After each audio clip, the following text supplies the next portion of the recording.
Well, Mr. President-elect and former President, Thank you very Donald, much. congratulations. Thank you very much. And looking forward to having like we said, smooth transition.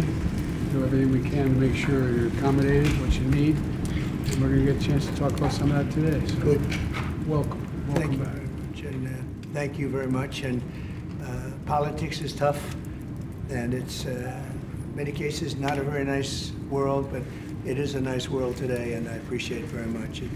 A transition that's so smooth, it'll be as smooth as it can get, and I very much appreciate that, Joe. You're welcome. Thank you all.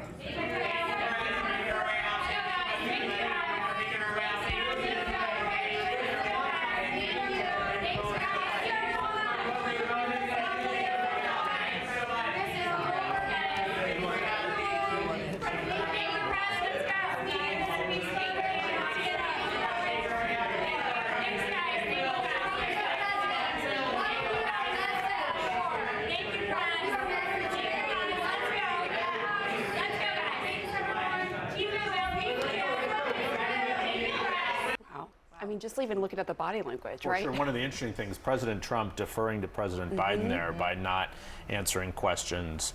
And That took other some things. restraint. You know it For did. sure, because he's been in that position. We've all been in the Oval with him, and he often liked to answer questions. And I'm sorry, just the imagery, the fire burning, the bust of MLK on one side, JFK on the other.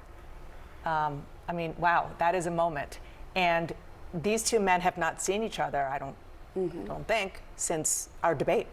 Oh my I gosh. think June they might have on 27th. 9/11 just Oh, briefly. on 9/11, that's at right. the ceremony That's right. briefly. That's right. But I'm certainly not not sure have they had had a a moment to conversation. speak Yeah. since the debate Yeah, that you and they didn't moderated, really of speak course. to each Right. other that whole time. But again, I just want to say what Donald Trump just said. Politics is tough.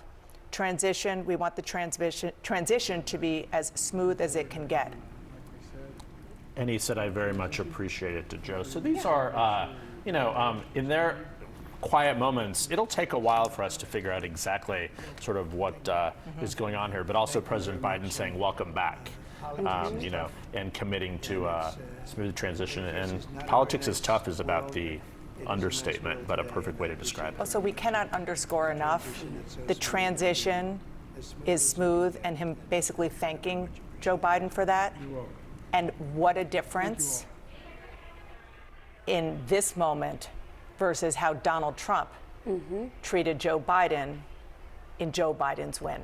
It's not to this moment ever admitting or conceding to Joe Biden for the 2020 election. Which also And had never Here they are. inviting Biden to the White House. And never also had an inviting and not effect going to his on inauguration. President Biden's approval rating, and it got his presidency off to an entirely different start. There's no doubt about it.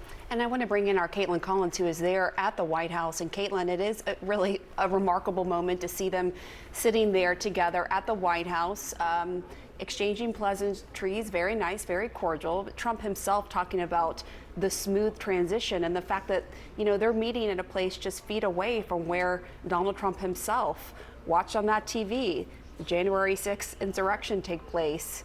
It is just a remarkable moment.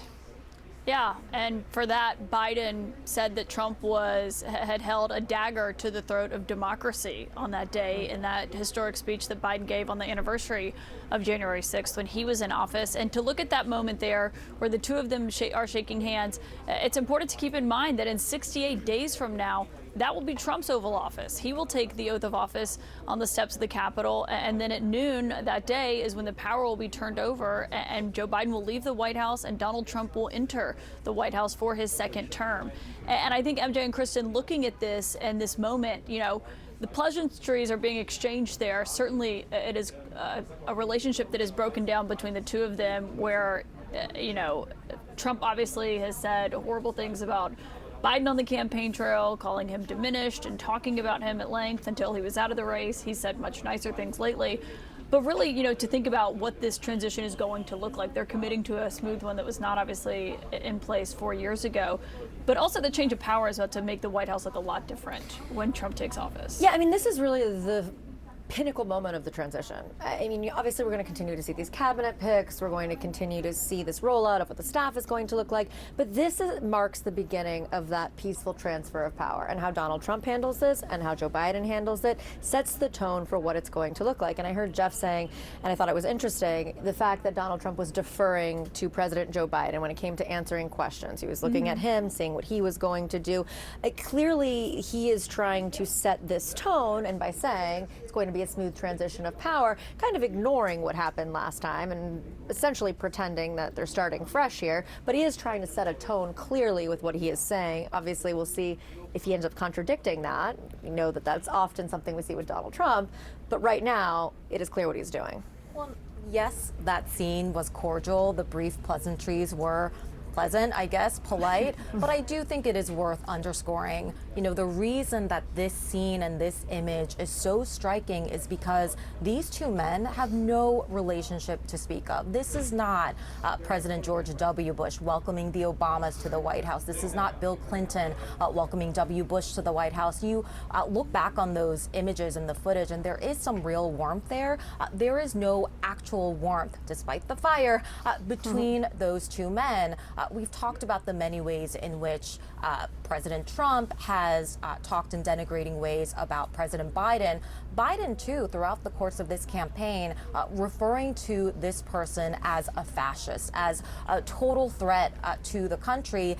And now, on top of that, he is having to say the words, welcome back, to a man who single-handedly actually could completely alter, and probably already has altered, his political legacy. The fact that he believed that he needed to seek a second term and then was forced out of the race, and then the vice president that he endorsed didn't end up winning. I mean, that is going to be sort of the lead sentence probably of anything that is ever written about President Biden. And here they are now just sitting a couple of feet away from each other, and he is having to say the words, welcome back.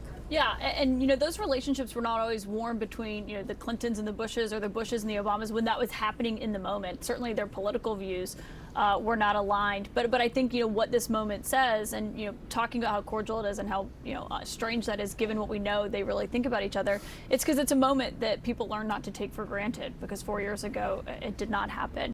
Biden said, I'm going to make sure you have everything you need. I'm going to be very accommodating. And then Trump, of course, did say thank you. But to your earlier point, that is not a gesture that was extended to Biden.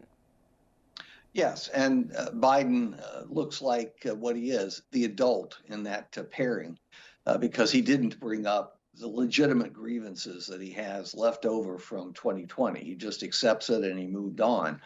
And Trump always says something nice in a situation like this when he is treated very well and praised. But that doesn't mean it has any long-term or even medium-term, and maybe not even short-term effect on him. We all know him. He's been out there since 2015 in a very public role as a candidate for president, and then through his term, and then he's been running ever since he left the first term. So these things are nice, and I think the symbolism is important, and Joe Biden is doing everything he can to make that a smooth transition. But it takes two to tango, and I don't think Donald Trump will be tangoing for very long. Molly, to that point, I mean, there are questions about whether this second term will be a bit more stable than the first term, or whether it will be turbulent. And I'm curious sort of what your sense is. I mean, we heard Trump there say it's going to be a transition that is so smooth. I think he said it's going to be the smoothest transition there's ever been. That's me paraphrasing. But your thoughts about what we know so far, and whether that appears to be a more sort of disciplined administration, or if we can expect the same as 4 years ago. Well, it's obviously much more disciplined than 8 years ago. But I think Larry's right. Right now, it's easy for Trump to be disciplined, or at least calm, because he is surrounded by people who are placating him and telling him he's great. And where the rubber hits the road is going to be when something doesn't go his way. How does he react? And we do have a lot of experience with how he tends to behave in that situation. That being said, when he won in 2016, 2016, he was very ill prepared, and the people around him did not have much of an organization. We're clearly seeing, the way he's assembling his cabinet, even the way he's approaching these leadership elections that are happening right now on Capitol Hill, is much more organized, much more done with an understanding of the way the government actually works.